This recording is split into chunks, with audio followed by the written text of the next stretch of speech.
Hola, bienvenidos a Será Justicia. Vamos a hablar del nuevo Código Penal, algo que seguramente ustedes vienen escuchando hace ya algunos meses, pero vamos a tratar en profundidad las modificaciones que se vienen. En un mes ya va a estar terminado el proyecto, que se lo envían al presidente Macri y a partir de allí tardará un mes más en revisarlo y lo enviará al Congreso de la Nación. Un nuevo código que va a cambiar sustancialmente nuestras vidas. ¿Por qué?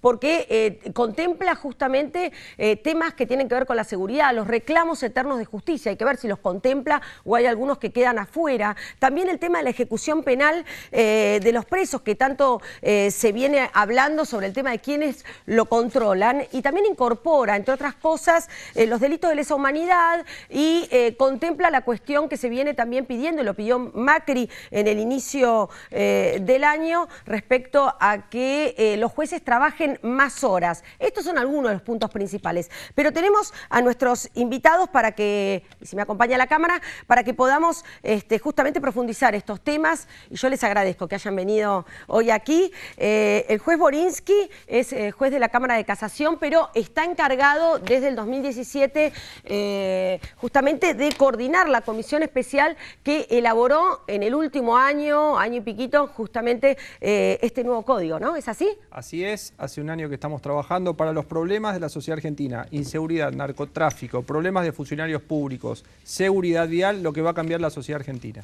Bueno, y Martín Casares, que ya ha venido varias veces a Será Justicia, aquí es jefe de gabinete del Ministerio de Justicia de la Nación, y queremos saber un poco de qué manera el Ministerio de Justicia está viendo esto y también un poco respecto a la relación de la justicia y el gobierno. Gracias por venir, Martín. No, muchas gracias por la invitación. Bueno, principalmente, doctor Borinsky, usted me cuenta todos los cambios, ¿no? ¿Qué significa, digamos, este Código Penal reemplazando a un código de 100 años? Un código de 100 años y casi 900 leyes que han estado modificando a lo largo de estos 100 años el Código Penal.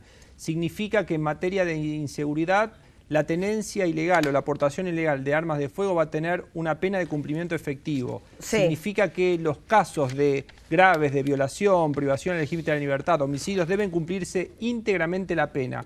Significa que el PACO en los casos de narcotráfico va a tener una pena de 6 a 20 años de prisión. Significa que los casos de funcionarios públicos no van a tener las penas bajas que hoy en día tenían, sino penas proporcionales a todo el ordenamiento penal. El delito de guante blanco, ¿no? Que en general salen en libertad, y bueno, y ustedes lo están viendo, ¿no? Con las excarcelaciones que vimos en el último tiempo, las contradicciones que hay cuando hay un juez de primera instancia que dictamina algo y una Cámara Federal que contradice, o la de casación, ¿no? Dos objetivos: fijar pautas claras para achicar los márgenes de discrecionalidad judicial y no solamente preocuparse de la pena de prisión, sino también del decomiso, para lograr la devolución del dinero mal habido desde el comienzo mismo del proceso penal, en delitos de funcionarios públicos, en delitos económicos que van a estar en el Código Penal, ilícitos fiscales, ilícitos aduaneros, cambiarios, defensa de la competencia, sanción para las personas jurídicas que cometieran alguno de estos delitos. Todo esto va a estar en el Código Penal argentino. ¿Cuántas personas integra la comisión? 12 miembros que estamos trabajando a lo largo de un año: jueces, fiscales, actores del derecho penal, de la justicia federal, de la justicia provincial. No es una cámara o una comisión de laboratorio, sino de actores del derecho penal que estamos directamente vinculados con los problemas diarios. Escuchamos a las ONG, escuchamos a los especialistas, queremos que sea un código que mida cuál es el interés fundamental de la sociedad argentina. Por eso, tomar esos intereses vitales. Les quiero decir que está también Matías Bañato, que lo vamos a incorporar en un ratito, porque Matías es un seguidor de toda esta reforma, y ustedes saben, Matías es el único sobreviviente de la masacre de Flores.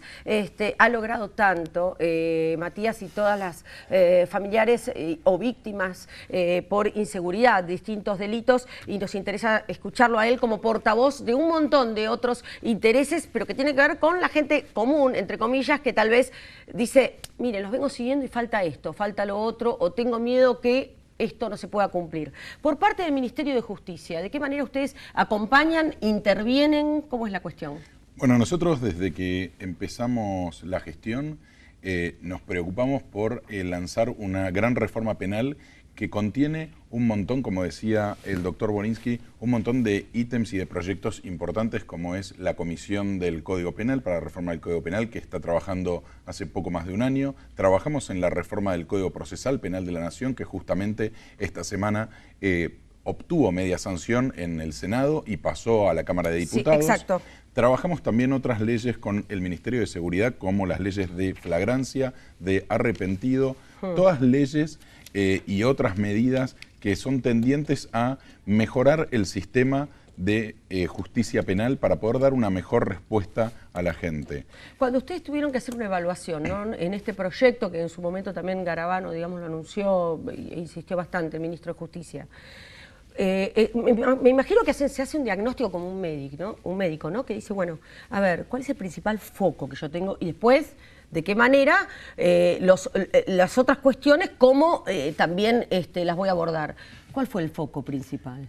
Nuestro principal foco fue, de alguna manera, cuál era el resultado que estaba dando los procesos judiciales y cuáles eran los tiempos, y de qué manera también la gente estaba mirando y percibiendo ese poder judicial de cómo hacía frente a sus delitos. Nosotros trabajamos fuertemente con información empírica de la Dirección de Política Criminal, desde donde trabajamos exactamente estadísticas de ejecución penal, estadísticas, y hacemos relevamientos propios de cuánto se tardan en los procesos, y tratamos de, con todos esos estudios, ponerlos a disposición, en este caso de la Comisión de Código Penal, en otro de la comisión o el grupo también de jueces y fiscales que elaboró el proyecto que se aprobó ayer de reforma al Código Procesal Penal. Trabajamos mucho y le damos mucha importancia a la información empírica, a la información estadística, porque nos parece que es la mejor forma de detectar los problemas. ¿Cuánto de culpa tienen los jueces?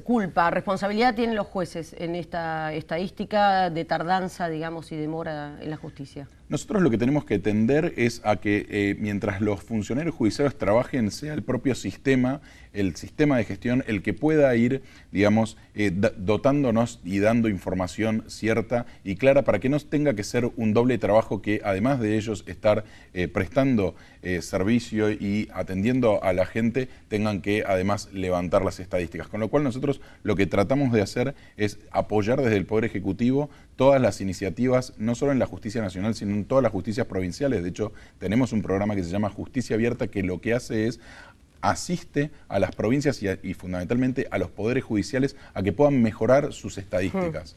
Bien, ¿ustedes coincidieron con el foco o, digamos, son más ustedes están ahí en el campo de batalla, ¿no? ¿Cuál es el foco? Esa empiria está incorporada a la comisión a través de la Dirección de Política Criminal. Perfecto. Tomamos los datos, somos jueces los que integramos la comisión, somos conscientes, hacemos autocrítica de los propios problemas y buscamos las soluciones desde la misma Comisión del Derecho Penal.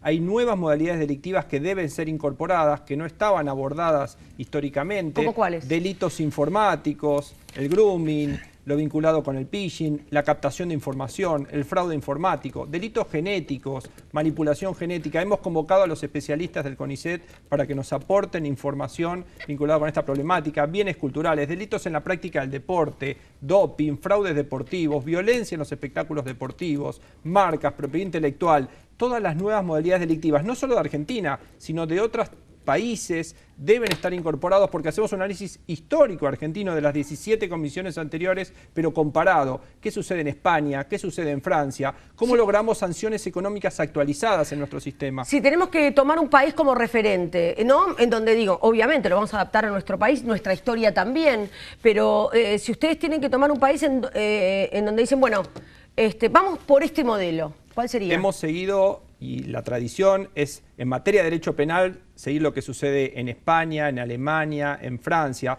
países europeos que nos han nutrido y que, por ejemplo, en materia de delitos graves contra la integridad sexual, como los casos de violación, incorporando las medidas sociojudiciales posteriores al cumplimiento de la pena, que el juez haga un seguimiento por hasta 10 años con posterioridad a la sanción penal de determinadas medidas de estos casos graves. Pero, perdón, a ver si entiendo, porque ¿cómo va a hacer un juez un seguimiento de 10 años de la pena, que me parece fantástico, un juez que está hasta acá de causas?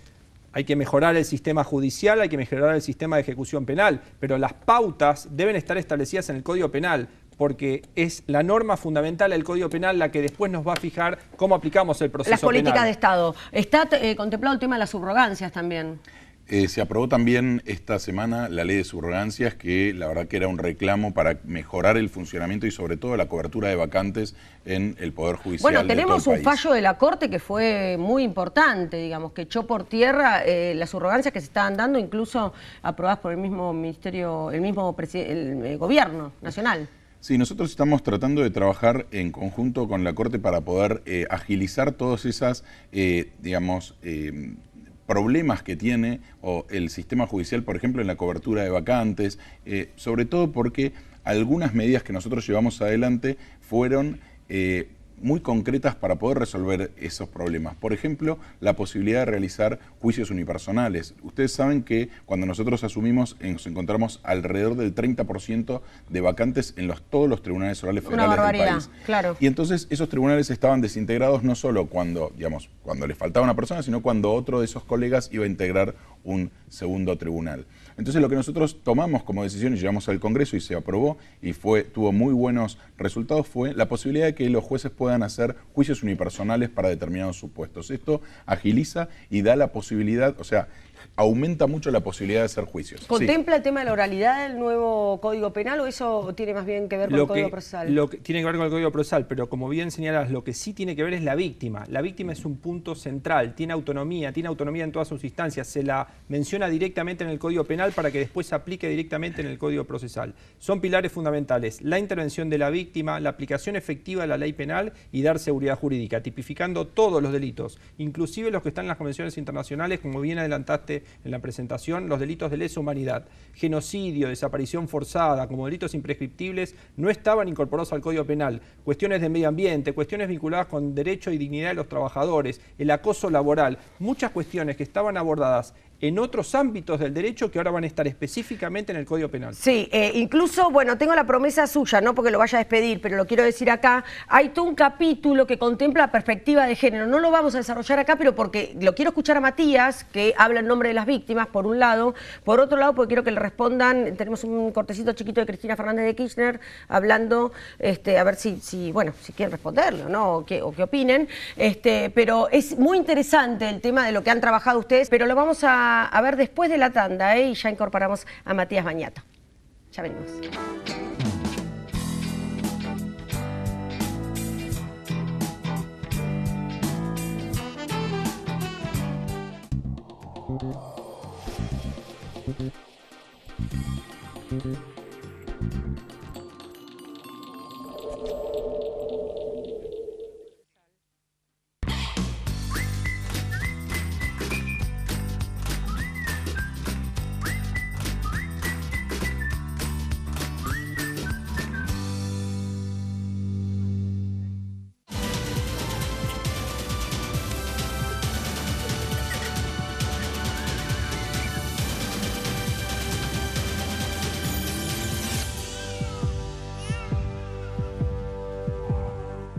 En Provincia ART, nuestro trabajo es protegerte en el tuyo. Provincia ART, la aseguradora de riesgos del trabajo del Grupo Provincia.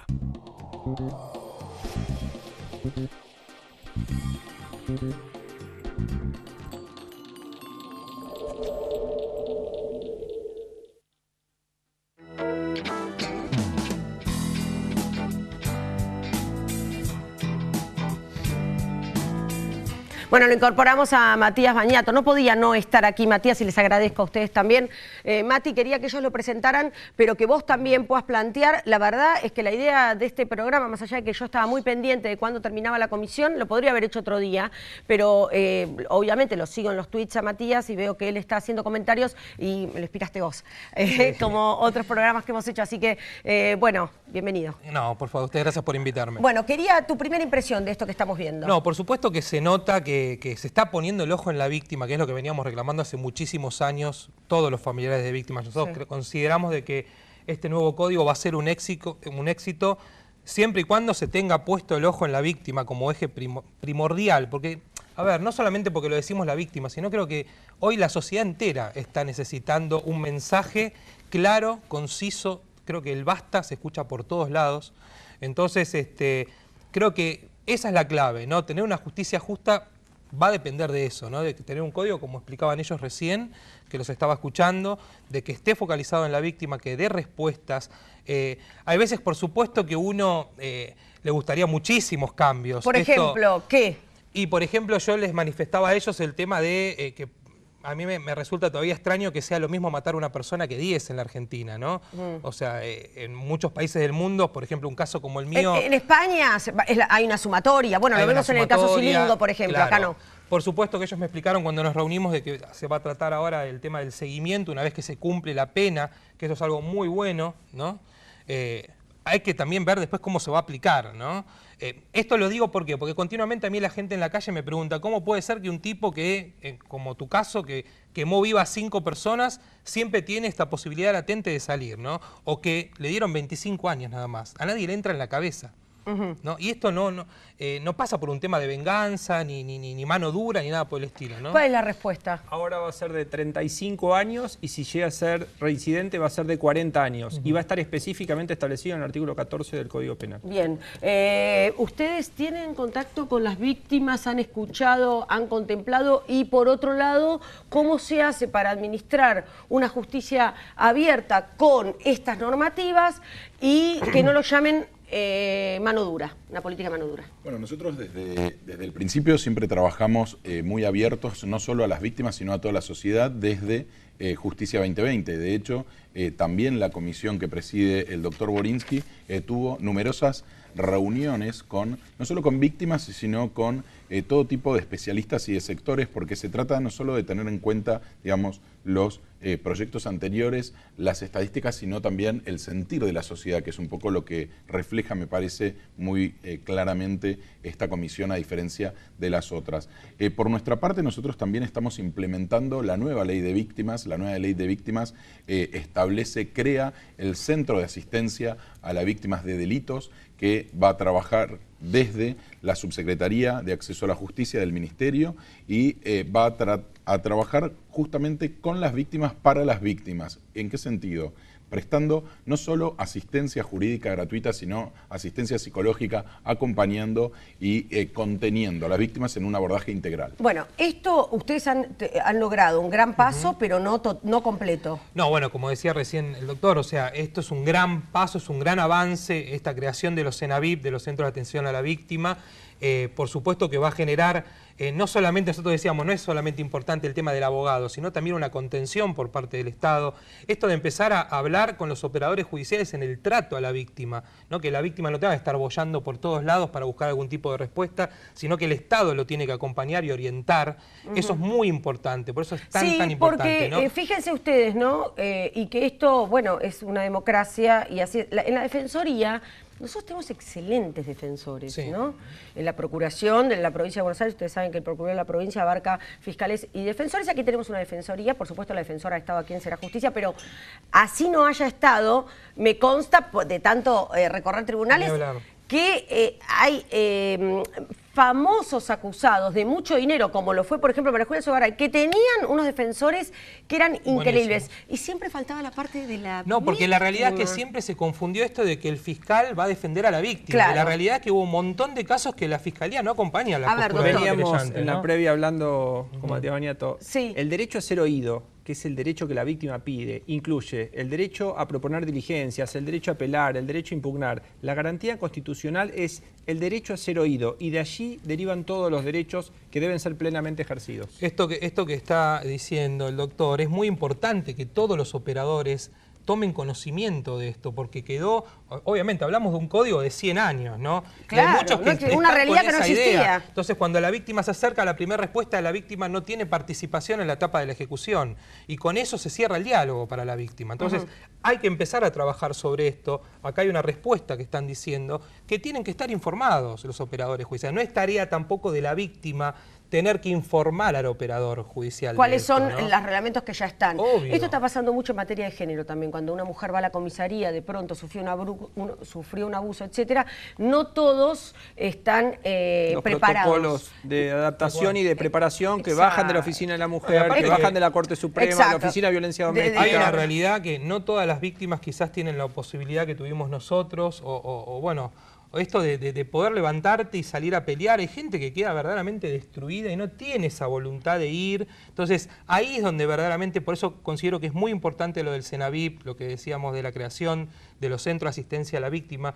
Hay familias que quedan completamente destruidas después de todo esto. Sí, bueno, me consta que en tu caso también, pero que fue también tu motor de vida, como pasó con... Sí, pero yo tuve la ayuda de ustedes. Sí, entonces, sí. el trato que tenemos, desgraciadamente, yo siempre digo, ¿no?, que en los casos nuestros, como el de Carolina Píparo, María Luján Rey, funcionó la ley de víctimas sin existir la ley de víctimas, porque nosotros los jueces nos atienden, el Estado estuvo presente, pero la realidad es que a la víctima de Santiago del Estero, de Tucumán, es cierto, no le llega todo y ahí esto. los medios también tenemos mucho de autocrítica y tenemos mucho para decir. Martín. Nosotros estamos trabajando en sensibilizar a todos los empleados y funcionarios que tenemos en los 90 centros de acceso a la justicia, que justamente, como decía Matías, están en todo el país y fundamentalmente en las zonas carenciadas. ¿Por qué? Porque esto es un cambio de paradigma y un cambio cultural. Tenemos que cambiar las prácticas, tenemos que sensibilizar a quienes tienen ese primer contacto y después hacen la atención a la víctima para que lo hagan de la manera adecuada. Para hacer mi aporte, que no tiene absolutamente nada que ver con lo grandioso del trabajo que hacen todos ustedes, pero bueno, los medios somos un instrumento para que nos usen. Fundamental. Les quiero comentar que yo voy a estar en un par de semanas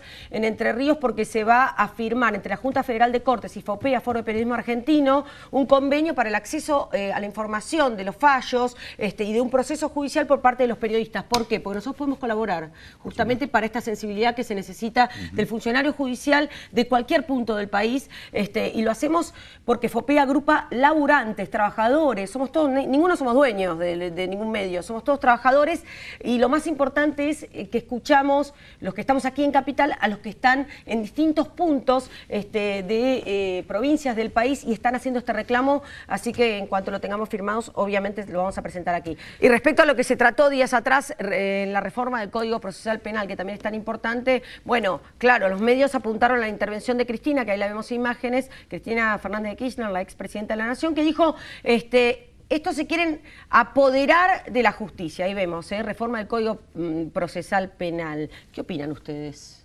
Bueno, en realidad lo que se estaba tratando básicamente ayer en el Senado es una reforma para mejorar y agilizar los procesos penales. Es uno de los principales reclamos de la sociedad, la duración de los procesos. Entonces, la duración de los procesos, la participación de la víctima, la posibilidad de que los fiscales puedan trabajar en la investigación y perseguir el delito del crimen organizado, de eso un poco se está tratando las reformas del Código Procesal Penal que se aprobaron, tuvieron media sanción y pasan al diputado. Pero yo entiendo un poco hacia dónde iba el reclamo de la expresidenta, y esto sí, se lo puedo preguntar a usted, doctor, porque no le voy a preguntar cuestiones políticas, porque no me interesa aparte, porque usted es un técnico y está trabajando en esto. ¿Hasta dónde no enviciar o proteger al juez de la política?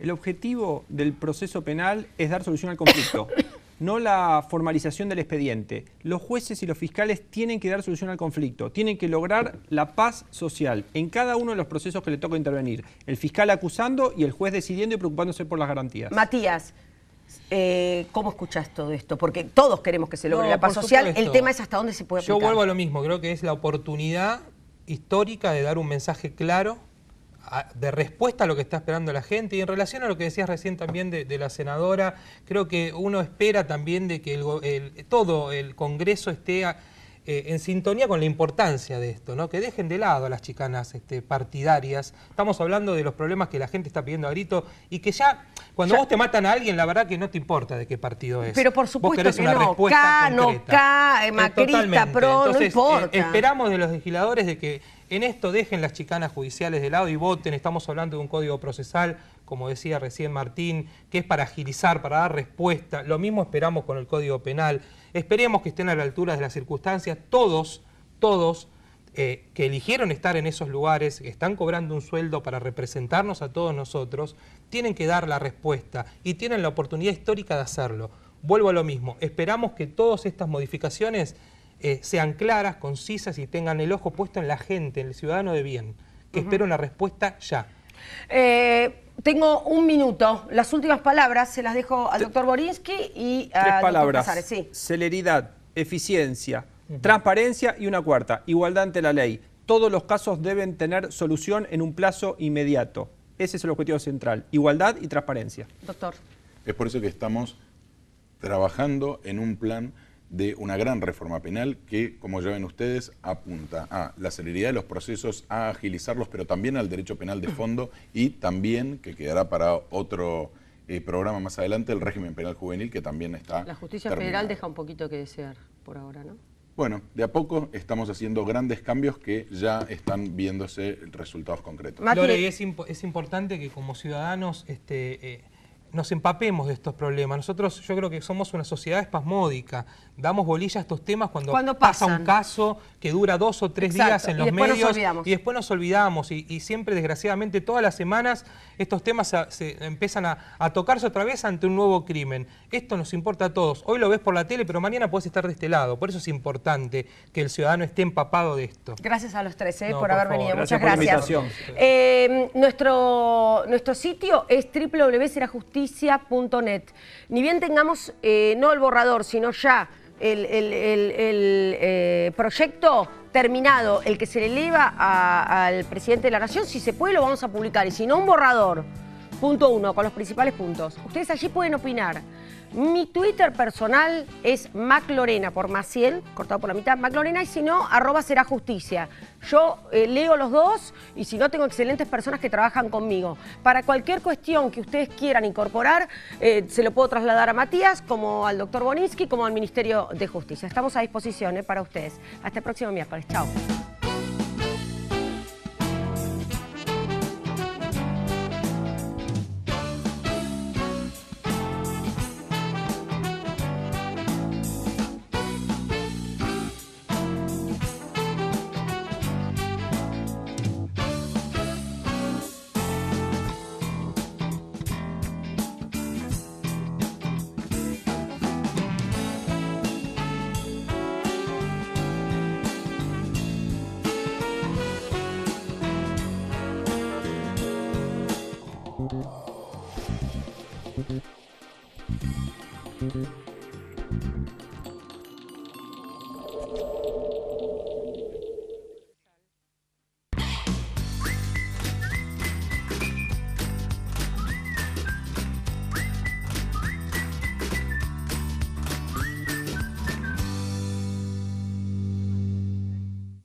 En Provincia ART, nuestro trabajo es protegerte en el tuyo. Provincia ART, la aseguradora de riesgos del trabajo del Grupo Provincia.